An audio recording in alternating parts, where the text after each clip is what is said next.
raw halaman na nagbibigay sa kanya ng swerte na nagkakahalaga rin ng limpak-limpak.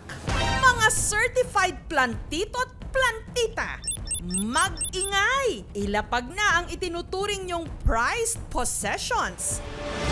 Meron ba kayong Monstera Deliciosa Albo Variegata na ang presyo 30 to 50,000 pesos? May isa pa raw halaman na babasag ng record. Queen of the Night kung tawagin. Posibleng maibenta ito ng milyon?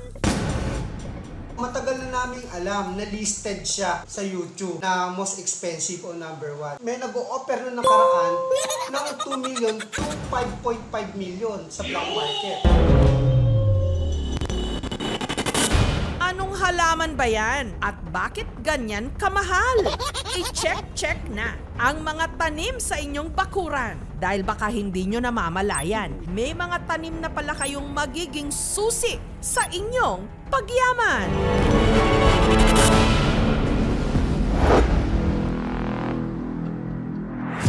Isang araw, napagtripan kong pumunta ng bundok. At nakita ko ang isang halaman na tinatawag sa amin na dalaman.